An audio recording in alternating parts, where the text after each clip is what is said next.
What do Nazism, fascism and communism all have in common, other than having killed millions of people? In other words, what does this guy have in common with this guy, or any of these other guys for that matter, other than being mass murderers, of course? And I'm not just talking about the fact that Nazism was obviously a derivative of socialism in Germany in the 10s and 20s, the fact that Karl Marx was just as anti-Semitic as any Nazi, or the fact that Mussolini himself was a devout Marxist socialist before he came out as a fascist during World War I. No, I'm talking about something much more fundamental. One idea that all of these ideologies have in common. The one idea that enables any totalitarian regime to enslave, tyrannize and murder by the millions, while providing justification to themselves and the people who are being tyrannized. An idea which is still extremely prevalent both on the left and on the right in modern day Western societies, and increasingly so, collectivism.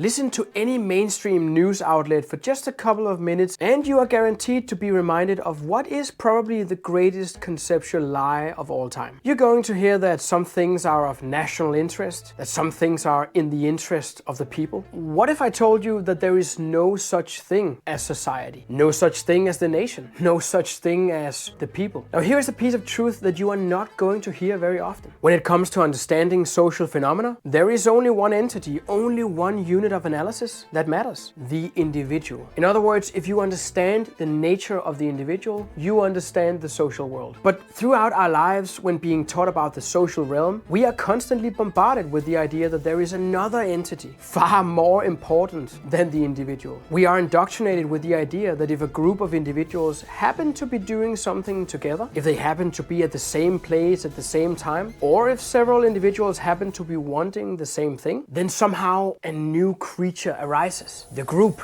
the collective. On the surface, this might seem harmless, but what is dark about this idea, what makes it dangerous, is that the collective is generally not seen as being just a group of individuals. Instead, it is presented as if the collective is somehow an entity in itself, something beyond, something higher than the individuals which it consists of. The idea itself is ancient. In the Republic, Plato describes the state as an organism with different classes functioning as parts of a body. In politics, Aristotle argues that the polis, the city-state, is a natural entity greater than the sum of its citizens. Hegel's phenomenology of spirit and philosophy of right describe the state and collective consciousness as entities that transcend individual interests. And of course, Marxist theory describes social classes as historical agents with interests and collective consciousness. Let's look at why this is dangerous and why it relates strongly to Nazism, fascism and communism. And to do this, I'm going to present you with two analogies that each demonstrate two ways in which the collective myth is used to enslave the individual.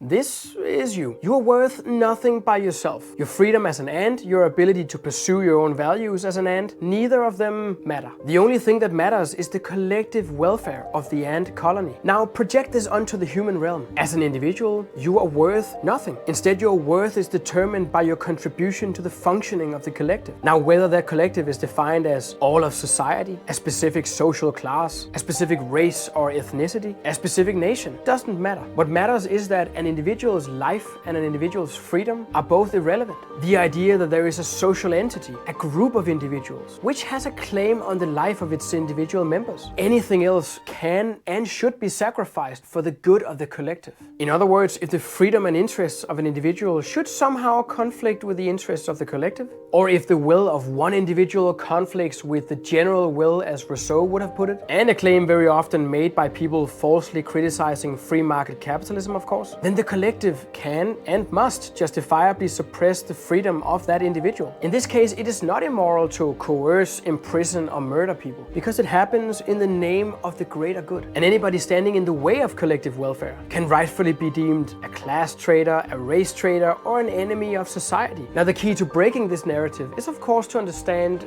that it is based on a lie, that it is based on a false display of reality, because the collective doesn't exist. Any group, again, regardless of how it's defined defined specifically, is not an entity in itself. A collective doesn't have feelings, welfare, or interests. It doesn't have a will. A collective is nothing but individuals interacting with other individuals. So the moment we accept the premise that an individual can justifiably be oppressed for the sake of the interests of the collective, what we are really saying is that some individuals are allowed to oppress other individuals if it serves their own interests to do so. And of course, a group of individuals never really do anything. A society consisting of millions of individuals never act or even oppress anyone. And this is where it becomes clear why this makes up the basis of all totalitarian ideologies. Because what we see in all of these regimes, rather than the whole of the collective, rather than all of the individual members, is that a small elite wishing to serve their own interests justifies an extreme amount of oppression of their own population by pretending to know and act on behalf of the will of the collective. And they do it by promoting the false idea that all is done in the name of the greater good. That if one individual is murdered, it is all done in the interest of the collective, and therefore it is okay. Because how could you justify protecting the interests of one individual if it means compromising the interests of all of society?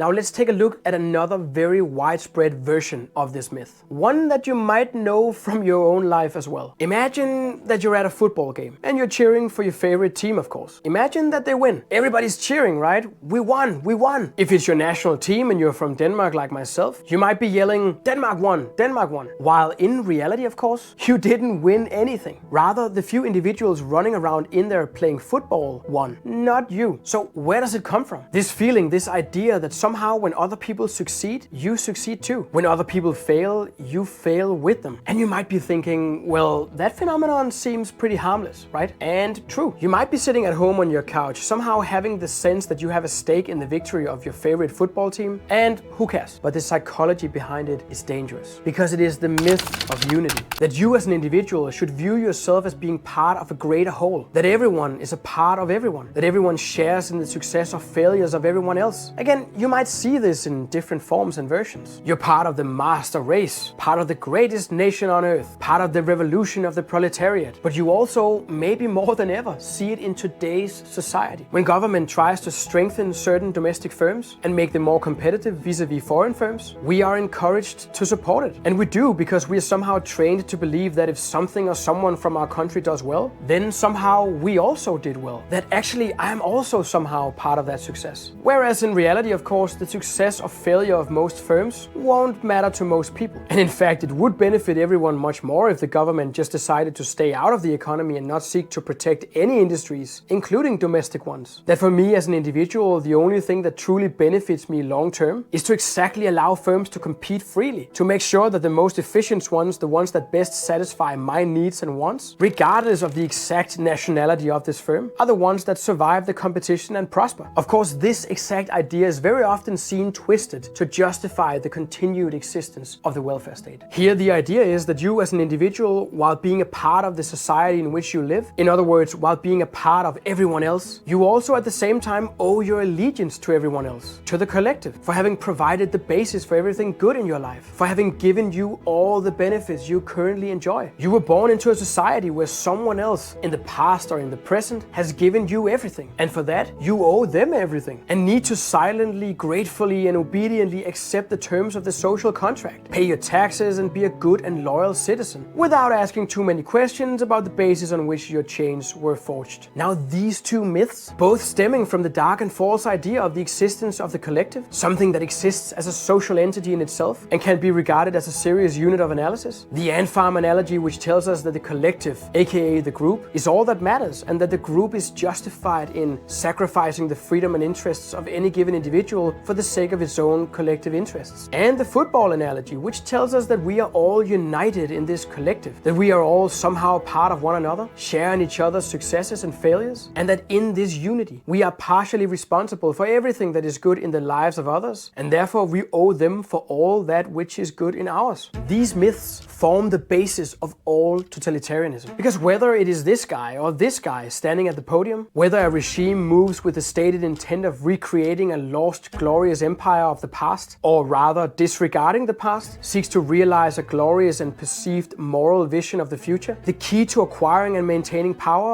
remains the same: control the individual. But here's the thing: it takes an enormous amount of force and therefore resources to control every single individual in society. Therefore, to save some of those costs, you must convince those very same individuals, whose will to freedom you seek to suppress, that it doesn't make sense for them to fight for their freedom, but instead to give up your freedom, and in fact work against your own freedom maximization. You need to convince them of the idea that they are worth nothing in themselves. You need to persuade every single individual that his or her freedom doesn't really matter, that the only condition under which they deserve to live is that they remain united with other individuals as part of a collective, contributing to a greater good, thereby justifying the tyranny, persecution and murder of anyone not being seen to live up to that condition. In other words, that the collective is God, and that it is the divine will of the collective that infidels must be destroyed.